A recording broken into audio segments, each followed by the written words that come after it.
All right, spring is here. Runny nose. We were not driving. We weren't walking. We were driving.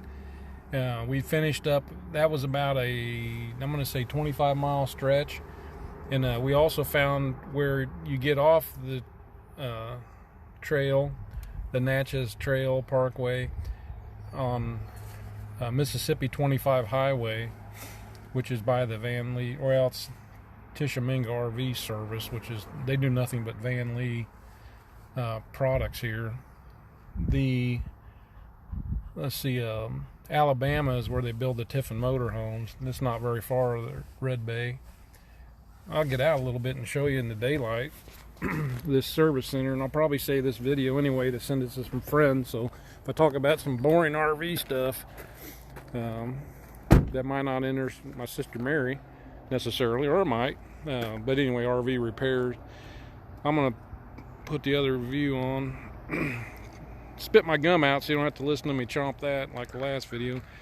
Okay, when you get here, they have 13 full hookup spots. As you enter, the first spots that you come to on the left, between the electric pole and forward, those are the best spots, I think. In terms, I didn't have any problem leveling my camper, but the ground's a little mushy in the back part, and you'll be pretty low to the ground by the time it gets leveled. All right, they got all these service bays. Way off down here, you see a bunch of painted front caps for fifth wheels. Vanleigh, they have them come in, the molded caps, and they prime them, and then their paint guy at the service center paints them. And I'm sure they take them when they install them. They on the fifth wheel, that's more than likely when they put the stickers on. Okay, now these things in the bay here, I'll take you over to ours. I don't normally shoot videos walking around where people are working because it's just tough, but there's ours. Spent the night here last night. It was nice and cozy. You really don't have any TV service inside of this. Now we have AT&T cellular, no problem. Karen was getting it inside here, including data, and I have T-Mobile on this phone, and it's spotty. I'm gonna lose it here real quick when I walk back in. I won't go in there and bug them. Hey, listen, see that fifth wheel over there? When the tornado came through here, just beyond it along the highway was their Dollar General, and the tornado took it out. We drove past there and they've already ripped the store down. I'll tell you, on those Dollar Generals, I've discovered if you see a Dollar General, then you're probably on the outskirts of town. When you're driving through cities and big towns and things, you look for different signs of what the traffic might be. And generally speaking, when you see the 55-mile-an-hour speed limit drop from 65 or whatever, you know you're getting into a more populated area, or there's a road change, like from a 4-lane to a 2-lane. To me, when they drop down to the 2-lane, it means you're approaching a smaller town or leaving one. That fifth wheel, to get back at that one, got flipped. I'm not going to go over there and video it because that's somebody's home, presumably at one time. I think it had Pennsylvania plates on it. But on the other side of that fifth wheel, where it fell over on its side from the tornado, there's an imprint of the side of that fifth wheel. And then, not to get too graphic, because this is somebody's home, but it is torn up that other side of that fifth wheel, and it's totaled. Poor people. They had a door ripped off here in the tornado also. There is a lounge in here that's got TV service for the evenings or whatever that you can watch, and there are bathrooms in there. Inside the service bay is 50 amp service and water, so just dump your black tank. You probably don't even need to, because if you're not getting paint work done, I'm not even sure they'd keep you in there. Once they move you in there, they don't take you out, so you sleep in there if you're here for more than one day. If you stay after your appointment, there's a sign that says they charge you $25 a day for the hookups outside. We got here the day before, no charge. And I think if they get done, like with us, if they get done late on Friday, we're moving because there's another RV park we're going to close. But if we were going to take a trip the next day, we would just stay here overnight, and I don't think there's any charge for that. One last point, you never know when you're out here.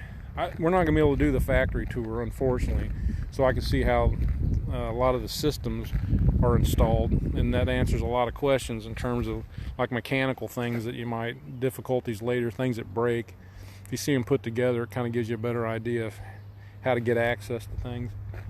But there's a Beacon model, painted full paint camper next to us last night, and people are still keeping their social distance more or less here. But so the next morning when he was unhooking his water and everything to get ready to leave, I don't know, I mentioned something about us also now being from Texas, and they are too.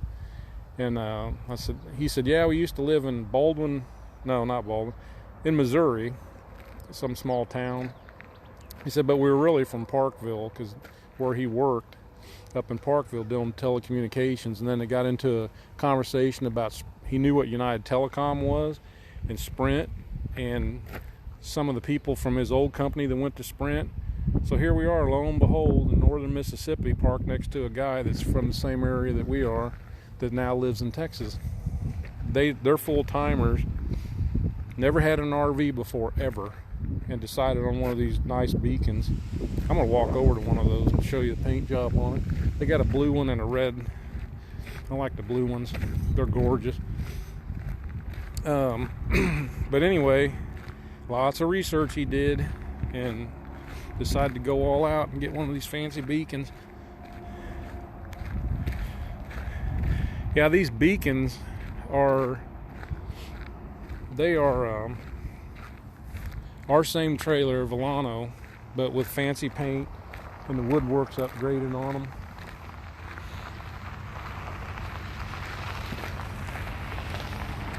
Oh, this is a blue one.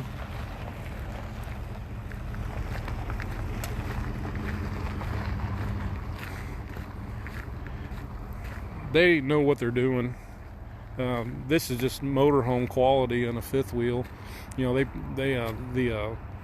fiberglass on these is a different kind of fiberglass than your average fifth wheel, like a Montana or something.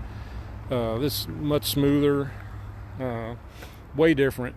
So paint is unfrickin' godly nice. It basically looks like a motorhome, but in a fifth wheel model. And all the cabinetry and everything, of course, is done that way. But this was giving me a chance to walk around other people's rigs, to look at things, wear and tear items on theirs, comparing it to mine.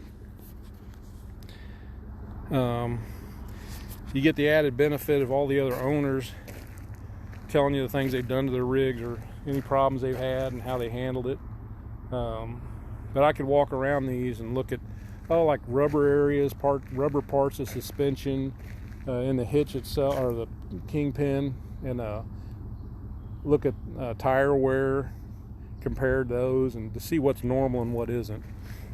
Gives you a sense of a security to know that any of those wear items, it's just normal. Anyway, I'll sign off here. The service guys, Karen asked them this morning when we came out, you guys ever look at Facebook, the Vanleigh Facebook users group, for comments about you guys? And they said, no, we don't ever look at that. Well, their national sales manager, Freddie, I've talked to him on the phone. I told these guys inside this service center, I said, you sell more of these than Freddie does. He's a national sales manager, and I'd say that to his face, because of the job you do. And people when they're shopping for RVs, when they finally get close to a few different companies they're wanting to buy from, it's not uncommon to join the Facebook groups and get on there and have a conversation with people. And because some of the public forums, you get some bashing of different products that people are just pissed off. And then you get really good comments too, and you get people that are making a comment about a common problem. And of course, people on the general forums will say, oh, you're just bashing our rig or whatever, and that's not what they're doing. But on like the Facebook forums, their owners on there, and they're actually talking about problems and fixes and things they've gone through, but not as a way of bashing, but as a way of helping others figure the problem out. And I have a kind of philosophy. I read about all the problems whenever they have it and how they were fixed, so that when I run into that problem later, I don't panic at all, and I know how to fix it. Well, we had, for example, some 100 amp breakers, or I don't know the technical name for them, but there's a little yellow flag thing that pops up when they snap, and that's done it twice in the last year. And no big deal. You just couldn't, the hydraulics would shut down for the pulling in your slides. Well, I knew that all you had to do is push those down because I read about it. Well, I pulled in here, and that was on my list to check that out to make sure there was the right size fuses on them. And the service center goes, up, that's usually a loose wire. He just grabs this little black wire, follows it up, and lo and behold, where it hooks in to the RV, that wire, I don't know if it was a ground or what it was, but there's a loose nut on there. And he goes, yep, that's what it is.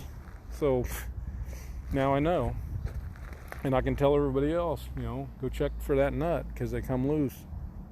Maybe do something different there. Put another, you can take a nut, put it on, and then take another nut and put it on top of that, and it'll lock it. So that's probably what I'm going to do. And I usually don't like to fiddle around with anything around electricity in these things because that's some heavy duty amperage. Anyway, one last part on this video, I'll just kind of pan over and show you the woods around here.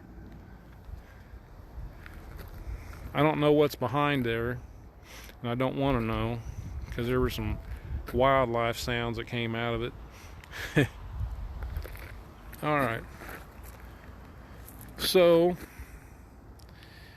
later on, Karen and I, on maybe today or maybe another day, we're going to go the other direction from here on the Natchez Trail Parkway, where we now learned how we can get onto the parkway from Mississippi 25. It's not marked, but now we know because that's where we got off. And we're not going to go to Tupelo, but we are going to maybe go another 20 miles and another get off point and then come back here. So we'll check you out later.